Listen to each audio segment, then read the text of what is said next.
The entire lobby of the Grand Meridian went bone-dry silent. Lim Yi-won, the man whose name was whispered with terror from Seoul to Manhattan, watched his iron-willed father freeze mid-step. The bodyguards, the business associates, the elite guests, everyone stopped breathing. All because of her. All because of Ayannah Hall, the black waitress everyone was trained to ignore. The woman management had ordered to be a ghost in a uniform. Until she opened her mouth and spoke a dialect so raw, so authentic to the salt-sprayed shores of Jeju Island, that it didn't just surprise them. It transported the patriarch back to a home he thought he'd lost forever. They thought she was a servant. They thought she was invisible. They were dead wrong. How did a girl from Brooklyn master a language that even most Koreans have forgotten? And why does her presence make the most dangerous men in the city tremble with fear? If you believe that true strength is found in the shadows, hit that like button and subscribe. You won't want to miss a single second of how Ayannah Hall turns a criminal empire upside down. Let's get back to the story. The air inside the hotel's VIP lounge smelled of expensive whiskey, Cuban cigars, and a cold, predatory power. To anyone else, the men in the center of the room were just titans of industry. To Ayanna, they were predators in $10,000 suits. She knew the weight of their world because she had been raised in its shadows, a world built on blood and absolute loyalty. At 27, Ayanna had mastered the art of being nothing. Too black for the traditionalists of Korea, too other for the elite of Manhattan. She lived in the cracks between worlds, holding her head down as she served the very men who would have disposed of her if they knew who she really was. Her instructions from the hotel manager were clear. Don't speak. Don't make eye contact. Be a shadow that brings the appetizers. But as the elderly Kang Yi-won walked past her, his eyes clouded with the weariness of a king who had outlived his peace, the mask Ayanna had worn for a decade slipped. The greeting she offered wasn't the polished, robotic Korean of a luxury concierge. It was the thick, melodic dialect of the Hineo, the legendary sea women of Jeju. It was the language of islanders, of outsiders, of the brave. In that single, breathtaking moment, the hierarchy of the room shattered. Lim Yi-won's sharp, assessing gaze snapped to hers, his dark eyes searching her face for a truth that shouldn't exist. He didn't see a waitress anymore. He saw a mystery that could either save his family's soul or burn his empire to the ground. The heavy glass doors of the Grand Meridian opened with a quiet click. This sound told Ayanna it was time to disappear. To the rich guests in the lobby, she was just part of the furniture. She was as silent as the tall marble pillars. Ayanna moved with a steady, practiced speed. She kept her back straight and her eyes toward the floor. In this world of expensive things, Ayanna had learned how to be a ghost. Every morning she tied her black shoes and buttoned her white shirt. This uniform was like her armor. It hid the marks of her old life by the sea. Under the fabric she had a small scar on her shoulder from a sharp rock.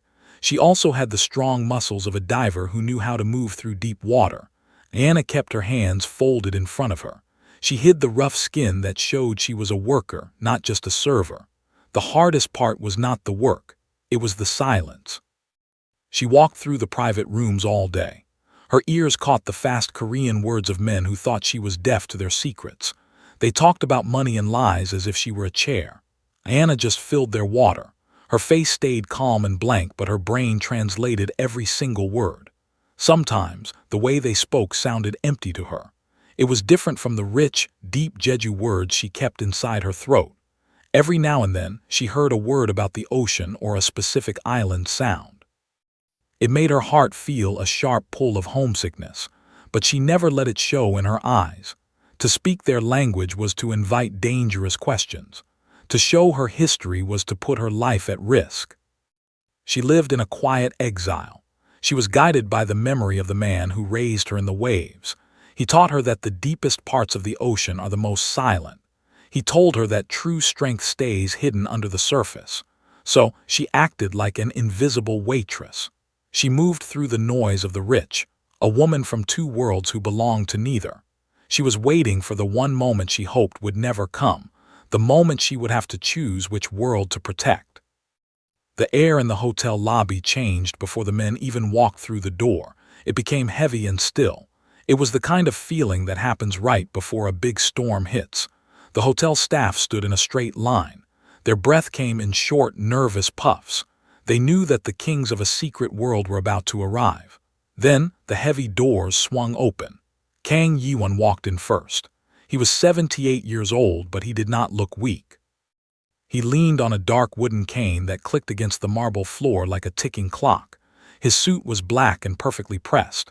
His face was lined with age, but his eyes were as sharp as broken glass. He did not look at the beautiful gold walls or the expensive flowers. He looked straight ahead. He carried the weight of 1,000 hard decisions on his thin shoulders. He was the old world. He was a man who believed in respect, blood, and the old ways of doing things. Right behind him was his son, Lim Yiwon. At 34, he was tall and broad-shouldered. He moved with the slow, scary grace of a tiger in a cage. While his father was the history of the family, Lim was the future. His face was like a mask of cold stone. He watched everything and everyone. He noticed the small shake in a waiter's hand. He saw the way the manager bowed a little too low. He did not need to raise his voice to be heard. His power was in his silence. Between the two men walked Han Jinwoo. He was the business partner, but he did not have their quiet strength. He wore a bright, expensive watch and a smile that did not reach his eyes. He looked around the lobby as if he already owned it. He whispered things to Lim, trying to sound important. But the two Yiwon men ignored him. They were the center of the room. The air around them felt cold, like the winter wind off the Jeju coast. Ayanna stood near the back, her hands folded tightly. She felt the power coming off them in waves. It was a familiar feeling. It was the same heavy energy she had felt as a young girl on the islands. She kept her head down, making herself as small as possible. She was just a waitress in a simple uniform. To them, she was nobody. But as the click, click, click of the old man's cane got closer, her heart began to beat faster. The past and the present were about to crash together in the middle of a Manhattan lobby. The hallway was long and quiet. Ayanna walked quickly toward the service door. She held a tray of silver water carafes. She was almost safe. She just needed to turn the corner and vanish back into the kitchen. But then the heavy sound of a cane hitting the floor filled the hall. Click, click, click. She stopped. There was no time to run. The group of men turned the corner. They moved like a slow, dark wave. Kang Yiwon was in the front. He looked tired. His eyes were fixed on the floor. His son Lim walked beside him. Lim's eyes scanned the hallway like a hawk. Ayanna pressed herself against the wall. She bowed her head deeply. She stared at their shiny black shoes. As the old man passed, he stumbled. His cane slipped on the smooth marble. Lim reached out to grab his arm, but Ayanna was faster. Without thinking, she reached out. She steadied the old man's shoulder. Her hands were firm and sure. The silence that followed was heavy. The bodyguards reached for their jackets. Lim's face turned into a mask of cold stone. He looked at Ayanna's dark hand on his father's expensive suit. To him, she was a stranger who had dared to touch the king. Ayanna realized her mistake. Her heart hammered against her ribs. She should have stayed a shadow, but as she looked at the old man's weary face, a memory surfaced. It was the smell of sea salt and the sound of waves. She forgot the hotel rules. She forgot the invisible mask. She bowed again, lower this time. Her voice was a soft, melodic whisper. Hanjuopsiui, Harubang. The words were rich and thick with the sound of the island. The effect was instant. Kang Yiwon froze. His hand on his cane began to shake. He did not look at his son or his guards. He stared at Ayanna as if he were seeing a ghost. Those specific words were not from a textbook. They were the heartbeat of Jeju. They were the words his own mother used to say to him after a long day at sea. Lim Yiwon stepped forward. His eyes were sharp and full of questions. He looked at the black waitress who spoke the language of his ancestors. He saw the way his father's eyes filled with tears. The power in the hallway shifted. The girl who was supposed to be a nobody had just brought the most powerful man in Korea to a complete standstill. The secret she had kept for 10 years was finally out. Lim Yiwon did not believe in accidents. In his world, a surprise was usually a threat wrapped in a gift. He sat in his dark hotel suite, the only light coming from the glowing screen of his laptop. Outside, the city of New York hummed with life, but Lim was focused on a single face. He had pulled the hotel's employee files, and now he stared at the digital image of Ayannah Hall. The file said she was a simple waitress. It said she had worked at the Grand Meridian for 3 years with no problems. She was always on time. She never complained. She was, according to her manager, the perfect worker because she was so easy to forget. But Lim knew better. He remembered the way she had steadied his father with strong, sure hands. He remembered the sound of her voice. It had not been the shaky voice of a servant. It had been the voice of someone who knew exactly who she was. "Who are you, Ayannah Hall?" he whispered to the empty room. For the first time in years, Lim heard his father laughing in the next room. Kang Yi-won was usually a man of stone and silence. He carried the scars of many wars, and he rarely showed joy. But tonight, the old man was telling stories about the Jeju coast to his bodyguards. He was talking about the smell of the sea and the brave women who dived for pearls, all because of 3 words from a waitress. Lim felt a strange pull in his chest. It was not just suspicion, it was fascination. He was used to women who tried to impress him with beauty or money. He had never met someone who held so much power while wearing a simple uniform. He began to dig deeper. He looked into her background, but he found gaps that did not make sense. Her records were too clean. It was as if someone had carefully wiped away her past, leaving only a shadow behind. He leaned back in his chair, his dark eyes narrowing. He thought about the way Ayanna had looked at him in the hallway. She had not looked away in fear. She had looked at him with a calm strength that matched his own. She was a puzzle he needed to solve. He didn't know if she was a spy or a miracle, but he knew one thing for sure. He could not let her remain a shadow any longer. He needed to find out why a girl from Brooklyn spoke the secret language of his father's heart. Ayanna stood in the corner of the private dining room. She held a tray of tea, her face as still as water. To the men at the table, she was just a background detail. They were focused on the large maps and papers spread before them, but Ayanna's eyes were not on the maps. She was watching Han Jinwoo. Lim Yi-won and his father were listening to Jinwoo explain a new business deal.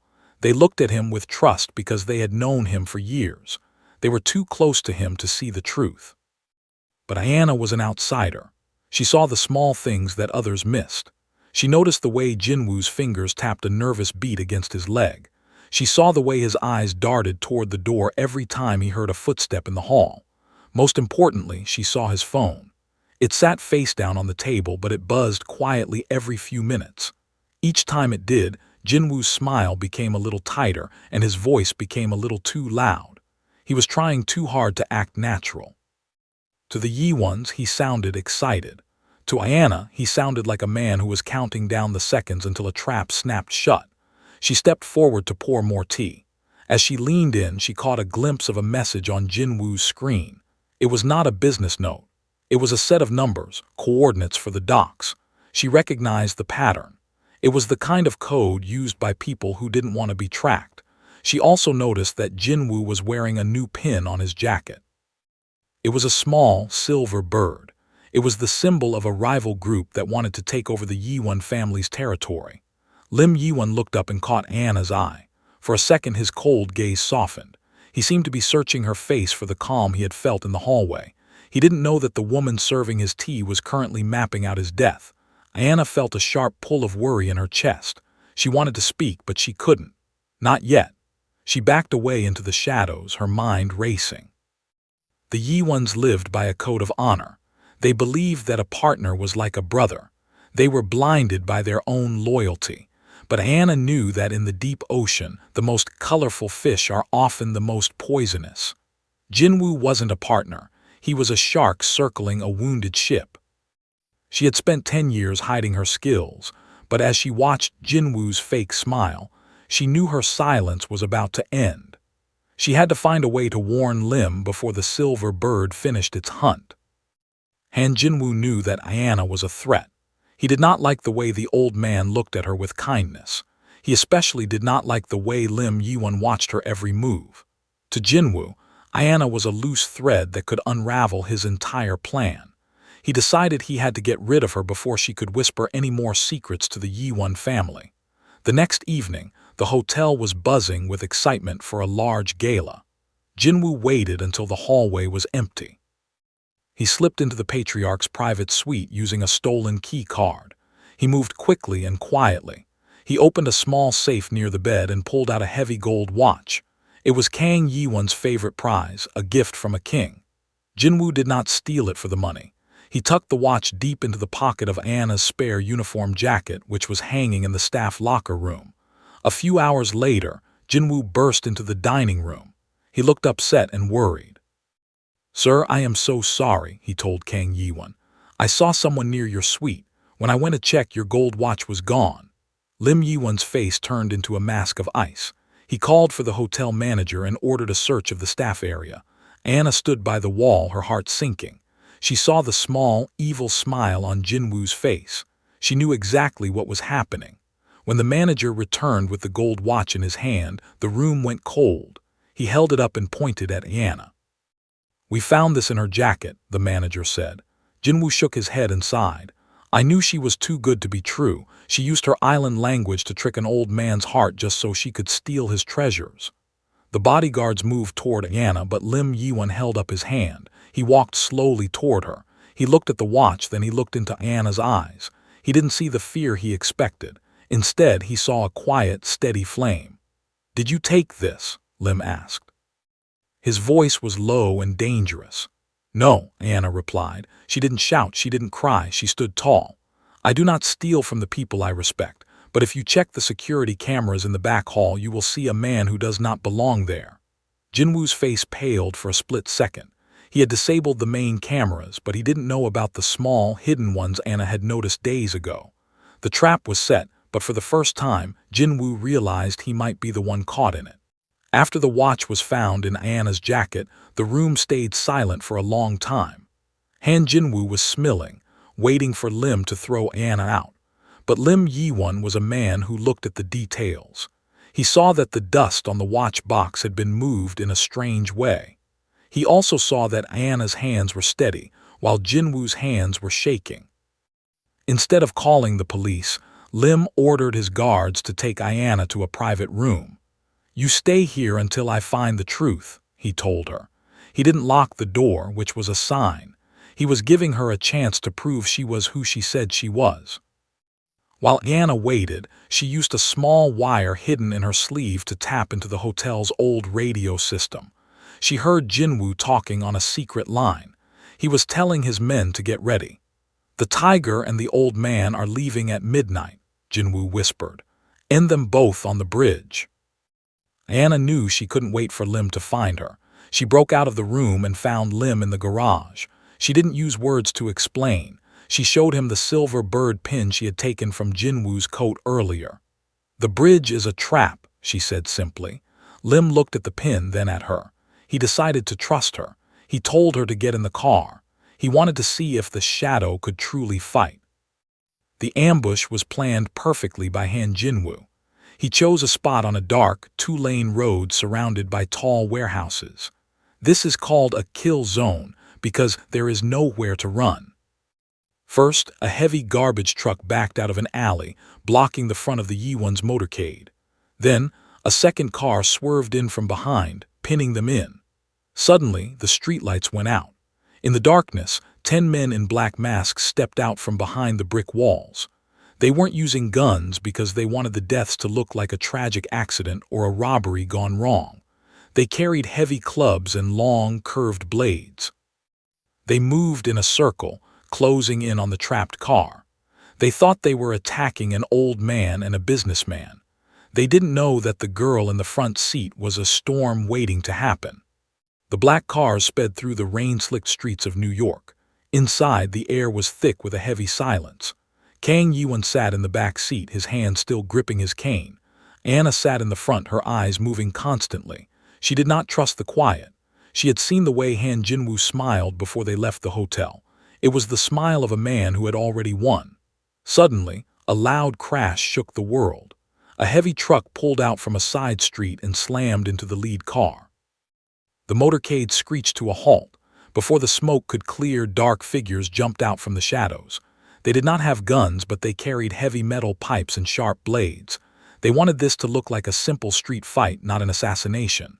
"Stay down," Ayanna shouted. Her voice was no longer the soft voice of a waitress. It was a command. The door to the car was ripped open. A large man reached in to grab Lim Yi-won. Ayanna didn't scream. She moved. Her training from the island took over. She used economical movements, short, quick strikes that wasted no energy. She used the edge of her hand to hit the man's throat. She used her elbow to strike his chest. With one smooth motion, she kicked the door shut, locking it tight. She stepped out into the rain. The attackers thought she was an easy target. They were wrong. Ayanna moved like a ghost in the dark. She did not fight like a brawler. She fought like a diver against a current. She used her attackers' own weight against them. She grabbed a man's wrist and twisted, sending him to the ground with a soft thud. She ducked under a swinging pipe and struck a pressure point on the attacker's leg. Lim Yi-won watched through the window, his eyes wide. He saw the waitress transform into a warrior. She did not look afraid. She looked focused. She stood between the car and the attackers like a human shield. Every move she made was purposeful. She was protecting the only people who had truly seen her in 10 years. In less than 2 minutes, the attackers were on the ground. The street was quiet again except for the sound of the rain. Ayanna stood tall, her breathing steady. She wiped a drop of water from her face and looked at Lim. Her secret was fully gone now. She wasn't just a girl who spoke their language. She was the one who kept them alive. Lim pushed the car door open. He didn't look at the defeated men. He looked only at Ayanna. He finally understood that she was the most powerful person he had ever met. The rain continued to fall as they reached the safety of a private warehouse. Inside, the air was cool and quiet. Ayanna stood under a single bright light, her uniform wet and ruined. Lim Yi-won stood across from her. He did not look at her as a servant anymore. He looked at her with a mix of wonder and deep respect. He saw the way she stood, not like a girl hiding from the world, but like a woman who had mastered it. "You are not just a waitress," Lim said softly. It was not a question. Ayanna took a slow breath. She looked at Lim and then at his father, who sat nearby. "My name is Ayanna, but to the people of Jeju, I was the daughter of the sea," she began. She told them about the man who had found her as an orphan and raised her among the Hineo divers. She spoke of the years spent learning to hold her breath in the dark, cold water, and the secret combat training he gave her to keep her safe from his old enemies. "He taught me that the ocean is powerful because it does not need to roar to be feared," she said. "He taught me how to be invisible until the moment I needed to be a storm." As she spoke, Lim felt something inside him shift. He had spent his whole life thinking that power meant being the loudest or the most violent person in the room. He thought he had to be a monster to protect his family, but looking at Ayanna, he saw a different kind of power. She had saved them without being cruel. She had fought with purpose, not with hate. She had a strength without cruelty that he had never seen before. Lim stepped closer to her. The cold stone mask he usually wore finally began to crack. For the first time, his eyes showed real emotion. He realized that the way he had been living was hollow. He had plenty of soldiers, but he had no one he could truly trust. Ayanna was the bridge between the world he was stuck in and the world he wanted to build. "I have spent my life looking for someone like you," Lim whispered. He reached out, his hand hovering near hers, not to command her but to ask for her help. "I want to change things. I want our family to be more than just a name people fear, but I cannot do it alone." Ayanna looked at his hand, then back into his eyes. She saw the sincerity there. For 10 years she had been running from her past. Now she realized that her history wasn't a burden, it was a gift. She didn't have to be a ghost anymore. She could be a partner. Together, they could turn the shadows into light. The morning sun rose over the New York skyline, painting the glass buildings in shades of soft gold. Inside the top floor of the Yi-won headquarters, the air no longer felt heavy with secrets or fear. The dark curtains were pulled back, letting the light fill the room. Gone were the maps of territories and the coded messages of war. In their place were architectural drawings for a new maritime foundation and educational programs for the youth of Jeju. Ayanna stood by the wide window, looking out at the city. She was no longer wearing the starched white blouse and black skirt of a waitress. Instead, she wore a tailored suit of deep navy, a color that reminded her of the ocean at dusk. She stood with her head held high, no longer needing to be a shadow. Beside her stood Lim Yi-won. He was dressed simply, without the sharp, scary edge he used to carry. He wasn't looking at the city, he was looking at the woman who had changed the course of his life. "My father is already on the island," Lim said, his voice warm and steady. "He says the air in Jeju smells like hope again. He's telling everyone about the woman who saved the tiger's heart with 3 words." Ayanna smiled, and for the first time the expression reached her eyes. "He's a man who understands that honor is a choice we make every day, not a title we are born with. We are building something that will last longer than any empire built on fear." They were no longer master and servant. They were not even boss and employee. They were the architects of a new world. They had taken the values of the island, the loyalty of the divers, the honesty of the sea, and the strength of those who protect their own, and made them the foundation of their future. Han Jinwoo and his greed were gone, replaced by a partnership built on truth. Lim reached out and took Anna's hand. This time he didn't hesitate and she didn't pull away. Their fingers interlaced, a silent vow between two people who had both been lonely in a crowd. They had bridged 2 worlds, crossing the distance between a Manhattan hotel and a Jeju beach. "The deepest parts of the ocean are the most silent," Ayanna whispered, repeating the words of the man who raised her. "But they are also where the most life begins," Lim replied. Together they turned away from the window and walked toward the large oak desk to begin their work. They were ready to lead, not with cruelty, but with the steady, quiet power of the tide. The invisible girl and the cold air were gone. In their place stood a team that the world would never be able to ignore again. Ayannah Hall proved that being invisible isn't a weakness, it's the ultimate weapon. She found her home not by running from her past, but by using it to build a better future. What would you do if you were in Ayanna's shoes? Would you stay hidden, or would you step into the light to protect what matters? Let us know in the comments below. If you loved this journey of honor and hidden legends, make sure to subscribe and turn on notifications. We have more stories of unexpected heroes coming your way.